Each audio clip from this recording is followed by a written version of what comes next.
Hey everyone, welcome back to the channel. Thanks for tuning in for another episode. Thanksgiving week, we are getting out here for probably one of the last days of the year. I know I've said that a lot, but it really truly is. I'm a little upset because I forgot my striker wool cutoff gloves, so my hands are already numb, but I wanted to get out and try a new bait. Guys, this is one of the coolest looking baits I've seen in a while. When I looked at it online, I can't tell you I was all that extremely impressed, but having some in my hands now, really, it's a pretty cool looking bait. So I want to do a bait review. This is the Raid Head Swimmer Libero. I don't even know how you say it. So I did a couple of videos on some Raid soft plastic baits, and I had a lot of people mentioned to me that I needed to try the Libero. It's basically an underspin style bait, but I've had a lot of viewers, and I've had one of my really good friends that is also a professional angler tell me I gotta try it. So I went ahead and ordered some. Now I've had these for a little while, but I gotta tell you, I haven't really tried them at all. I have taken some out of the package and played around with them, but I haven't really put them to use. So this is gonna be the first time actually fishing with them. So I thought I'd do a review video for you because they are really a cool looking bait. Plus, it's the time of year here where something like this little guy should work well. So let's get out on the water. We'll kind of walk you through it, kind of show you what I like, maybe things that I find that I don't like, but in either case, we're gonna learn about this bait together. So let's get out on the water. All right, so we're gonna open this up together. I got two sizes with me today. This is a 5 gram. This is a 7 gram. I don't know exactly what that adds up to. I think one is like an 1/8, one is like a 3/16, something along those lines. We're gonna start with the 7 gram one because I'm fishing a really clear body of water here. Water temps are right around 42. Our darker water lakes in the area are actually starting to freeze over. Hank and I went to a lake yesterday that was skim diced over. So we're pretty much stuck with our clear water fisheries. So we're gonna take this apart. Now, one thing I want you to notice, you know, when I ordered them, I was like, man, these are expensive. Because I think they're 14 bucks per pack, but it's actually 2 rigged bodies. So it's like buying 2 separate underspins, and then you get additional bodies with it, which helps kind of ease the pain when it comes to your cost standpoint. You know, you can go buy a single underspin and you're going to pay about 6 bucks. So in this case, you're getting some extra bodies as well as you know, 2 underspins. So it's really like buying a couple of baits. But the first thing I want to point out with these is how perfect the head is with the body. Like, I mean, they were built to match together. It's a pretty cool looking little guy. This thing, I'm gonna say, is about, it's not, maybe it's 2 inches long, but there are some things to point out here. So it does have a good keel weight on the bottom, and according to what the package says, they're supposed to very much run straight up. They're not supposed to roll much at all. It's got a double barrel system in terms of connecting the blade, so that should help quite a bit with allowing the blade to spin freely. And at the same time, the plastic bait has some good little wings on it too, which should really help the bait in terms of riding through the water. And then it also has a little split soft weed guard, which is something you don't see much at all when it comes to fishing underspins. But this is such a compact looking little guy. It's very, very unique looking. It's not like your other underspins on the market. And that's what when I hold it, I'm like, this is a very high class feeling bait. Like, you know that there has been an absolute ton of thought that has gone into this. Now, what I want to see is how well it fishes. Because like I said, I have not really put these to the test. So we want to see if we can catch something on it. I'm going to be fishing it.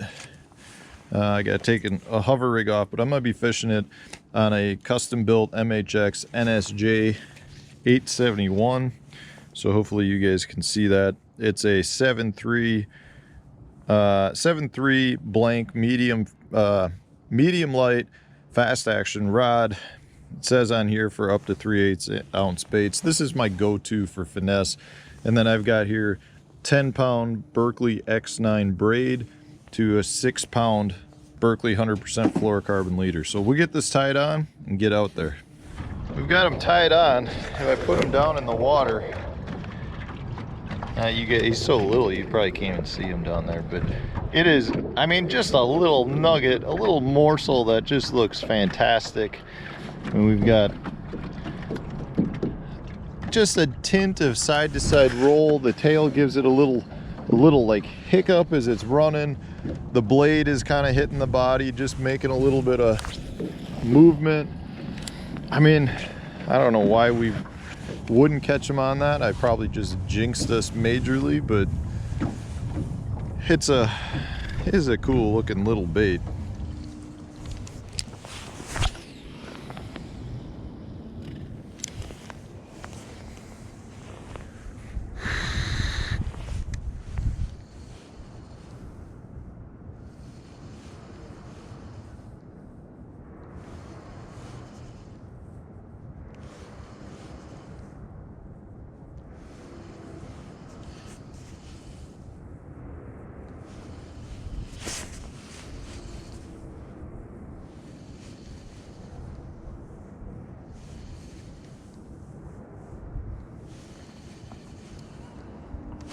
Oh, God.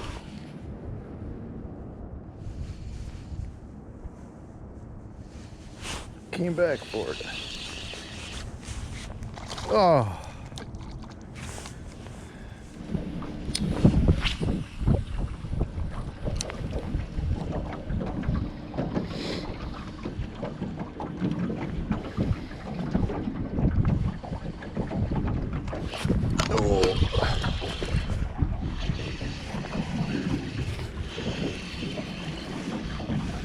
Not a big one, smallmouth. He zapped it. Look at, ate the whole thing. That's a little 13-inch smallmouth. You guys, I'm gonna catch a lot of you, I feel like, on this guy. Zapped it. Not a big one, but the 2 bites I've had have just been really good thumps, which tells me, you know, they're just committing to it. In both cases, I mean, I've been fishing for 15 minutes, which is a very good sign because it is pretty dang cold out. But what I really like is both times, so I'm trying to work it down this break. Not really as a jig, but I'm letting it kind of tight line down it. In both cases, they hit it right when they should have. You know, I move it a little bit and then stop it. And they've hit it really good both times. That first one that I lost, which was a decent fish, hit it once hard, I missed him, dropped it down, he hit it again, which to me is always a really good sign, you know, that the fish is coming back to commit to it again. I mean, there's always a chance there was a second fish, I guess, with him. In either case though, I got 2 fish to bite. So to me, anytime you get a fish to come back and bite it, that's generally a really good sign with respect to your bait choice.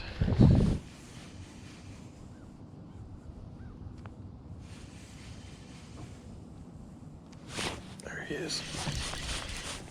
That feels pretty good. Oh!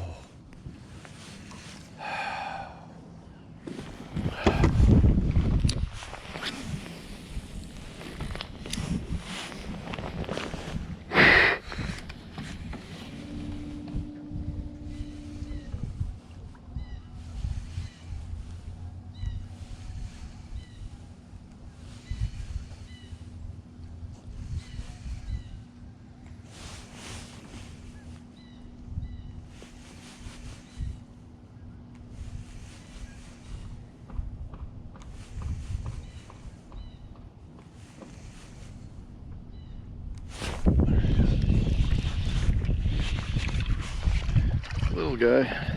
They're thumping it good though. He just pulled off. So I've been out an hour now and I've had 5 bites. I've caught 1. I've lost 3. And I've had 1 other that knocked the snot out of it and just didn't hook up with it. So a couple of things with that. First, on a super cold day, or I should say just a really late winter day, that's a good number of bites. So I'm very, very happy with the bites that I'm getting. I'm very happy with the performance. I'm not happy with the fact that I've lost 3 fish. Now, there could be some things going on there. One, you know, it's cold. The fish may not be getting it good, but I think they are, because the one, I've had a couple up to the boat, they had it really good. The one I caught had it really good. So I don't think that they're just nipping at it based on the bites.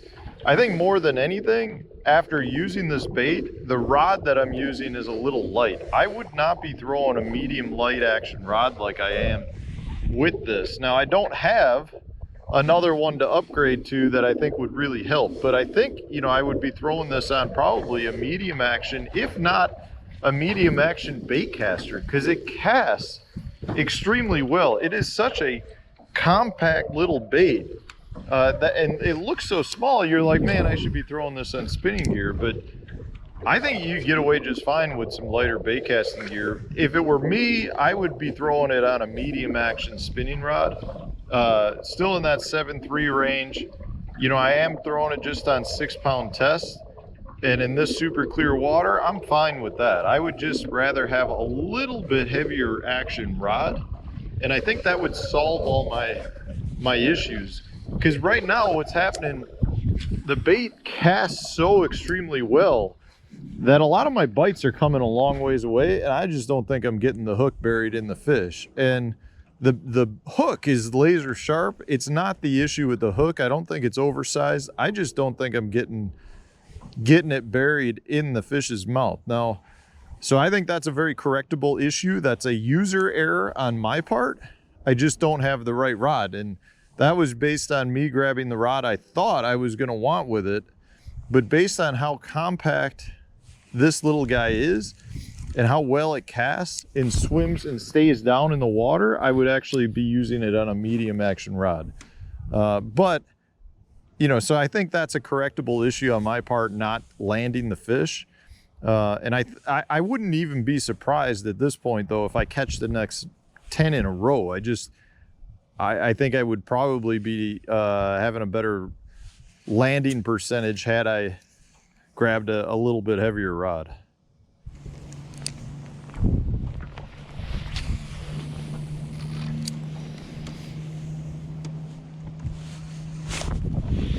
That up the ball.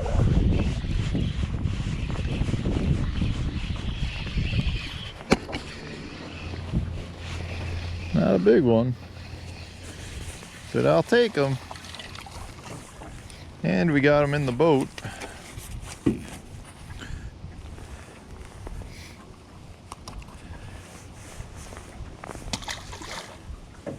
Bait's still in good shape. Another little guy, but I tightened the drag down all the way.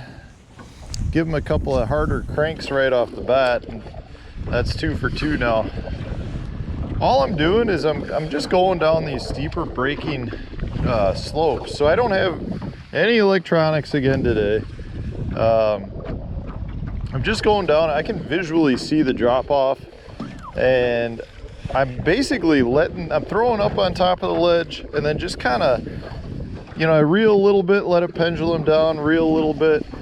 If I can see something, you know, there's not much grass in this lake, but if you can find a little patch that's still alive and still up, that seems to be where I'm getting a handful of my bites. You know, otherwise it's kind of like turns in the brake line or points on the brake line. Just kind of, you know, anything that's irregular. But I'm really not doing much to work the bait. I'm letting it fall, crank it a little bit, let it fall. So I'm just kind of letting it hit the bottom and then glide down. One thing that I have noticed that I really like about this bait too is the way it falls. I mean, it drops straight down. Because of that flat spot, it drops straight down and it'll sit there just like a jig, just down on the bottom.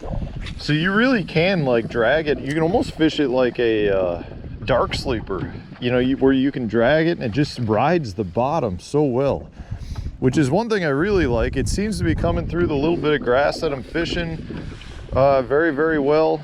I mean, I'm very impressed with the bait. Like I was not expecting when I ordered it to be, you know, anything more like, oh, then, you know, it's a typical underspin, but I really feel like this is a high-end underspin. Like they've done a really good job on it.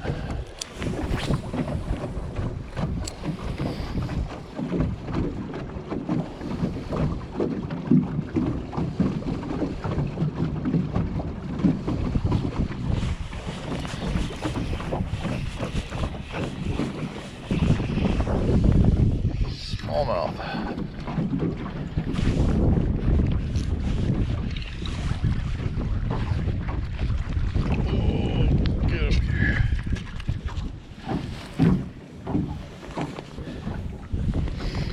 Boy, almost every time we've been right in the top of the mouth. 15-inch smallmouth.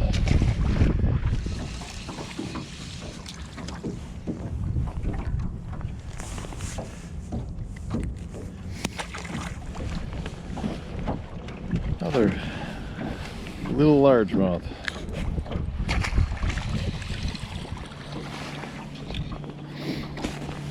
Zapping it. All right, guys, there you have it. We just finished up our second hour. We had 6 bites, caught all 6 fish. I did end up tightening down my drag, kind of hit the fish a little bit harder, stuck all 6. So after losing 3 of the first 5 bites we had in the first hour, we finished it up by going overall, what, 11 for, no, 8 for 11. I mean, that's not terrible. And I do think that was user error on my part. But this little guy, the Libero by Raid Japan, the head swimmer Libero. This was the 7-gram size that I was throwing. Like I said, it comes with 2 extra bodies and a full extra bait that's fully rigged. This bait has got some teeth rash on it, but overall looks fantastic. Very impressed with it. This is one that I will be definitely putting into my arsenal. I can't wait to try it on some spotted bass lakes, some smallmouth fisheries. You know, I caught 2 smallmouth today, but the lake that I'm fishing is not a smallmouth fishery. You catch a couple each time out maybe, but it's not a real good smallmouth fishery. But they both cracked it really hard. So I'm excited, guys. I'm really excited to try this. I'm very happy people recommended it to me. Overall, fantastic. The only thing I would say that I don't really like is the weed guard. The weed guard on here is so light wire that I don't know that you necessarily need it. For me, generally speaking, I don't fish underspins around heavier cover, so I would probably just cut those off just because I don't feel like it's doing much. But overall, this is really a good underspin, guys. That's all I'm gonna say. I will be using it more. You'll see me using it probably in tournaments and stuff. Anyways, thanks for watching. If you enjoyed today's video, hit the like button, subscribe to the channel if you haven't done so already. Stay tuned, new video coming out tomorrow.